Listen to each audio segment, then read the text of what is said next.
All right, anime fans today, join us as we dive into an anime that shocked fans with its brutal storytelling, ruthless battles, and a simple message. In this world, nobody is safe. Where most anime promise you epic battles, heroic friendships, and the guarantee that the main characters will somehow survive everything. Then Akame ga Kill shows up and throws that expectation straight out the damn window. Because this anime has one rule: nobody is safe. Not the heroes, not the villains, not even the characters you start to love. And honestly, that brutal unpredictability is exactly why this series became one of the most talked about dark fantasy anime of the 2010s. Let's talk about its story. The story begins with a simple dream. A naive country boy named Tatsumi travels to the capital hoping to earn money and save his poor village. He believes the empire is a place of opportunity and prosperity. Yeah, that illusion gets shattered real damn fast. The capital is corrupt to its core. The government is controlled by a manipulative prime minister who exploits the young emperor like a puppet. Nobles torture civilians for entertainment, corruption runs through every institution, and the powerful treat ordinary people like disposable trash. This isn't a world where justice exists, so someone decides to create it. Then comes the Night Raid, a group of elite assassins working for the Revolutionary Army. Their mission is simple: kill the corrupt officials destroying the country. But these aren't emotionless killers. Each member has a past filled with tragedy, betrayal, and anger toward the empire. And once Tatsumi joins them, the story becomes a brutal war between revolution and tyranny. Now let's break down its characters. First is Tatsumi. At first, Tatsumi looks like your typical optimistic anime protagonist. But this story doesn't let him stay naive for long. Watching friends die and confronting the reality of war forces him to grow quickly. He becomes stronger, more determined, and far more hardened than the boy who first arrived in the capital. His journey isn't about becoming a hero, it's about surviving a world that keeps trying to break him. Next is Akame.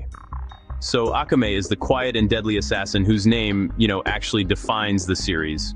She rarely shows emotion, but honestly, every fight just reveals how terrifying she really is.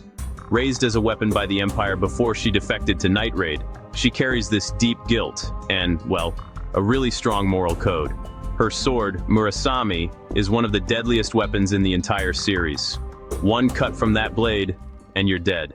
No second chances. And then we have the Night Raid family. Each member brings a different personality and skill set. Leon is bold and fearless. Mine is aggressive but loyal. Lubbock hides sharp intelligence behind his laid-back attitude. They're not just teammates, they become a family. Which honestly makes the story's most brutal element hit even harder. Because this anime isn't afraid to kill its own characters. And when it happens, it hits like a punch to the gut. Now let's dive into his weapon power system.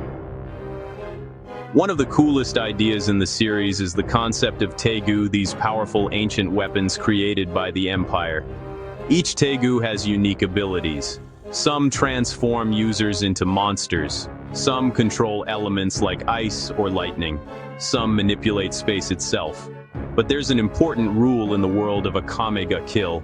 When two Tegu users fight, one of them usually dies. That rule makes every battle feel dangerous as hell. When fights break out in this anime, they escalate quickly. There's no endless screaming power-ups or anything like that. It's just sharp choreography, deadly weapons, and characters fighting with everything they've got. And, because the show constantly kills major characters, every fight carries real tension. You're not watching just to see who wins. You're watching because you genuinely don't know who's going to survive the episode. Now here are some interesting facts about Akame ga Kill. The anime aired back in 2014 and ran for 24 episodes. It was produced by White Fox, which is actually the same studio behind Re:Zero, Starting Life in Another World. The anime kind of diverges from Akame ga Kill manga near the end, mostly because the manga hadn't finished yet. The manga actually continued for a while longer, with a different ending and some extra story arcs. And honestly, because of its high death count, The series gained a reputation for being one of the most ruthless anime of its time. So, what makes this anime unique? Well, a lot of dark fantasy anime claim to be brutal, right? But, many still protect their main characters with plot armor. Akame ga Kill doesn't give a damn about plot armor. Heroes die, villains die. Sometimes entire arcs end with massive losses. That unpredictability creates real emotional weight. When a character says they'll survive the next battle, you don't exactly feel safe about it. You feel nervous. And that tension, honestly, keeps viewers hooked. So why it's worth watching? Well, underneath all the fighting and chaos, the anime explores some pretty heavy ideas. Like, is assassination justified if it stops tyranny? Can violence really create a better world? And just how many lives have to be sacrificed before a revolution becomes worth it? The show doesn't give easy answers. It just throws its characters into hell and forces them to deal with the consequences. Final thoughts. Akame ga Kill isn't perfect. Sometimes the pacing moves way too fast, and the anime's ending is different from the manga in ways that really divided fans. But what it delivers is still powerful. It's a dark fantasy story filled with brutal battles, emotional character deaths, and a constant reminder that revolutions are messy, bloody, and painful. It's not a feel-good adventure. It's a story where every victory comes with a cost, and sometimes that cost is high enough to make you say, damn. I didn't see that coming. That's it for today. Share your thoughts in the comments, like and subscribe for more anime content. And I'll catch you in the next one, my Night Raiders.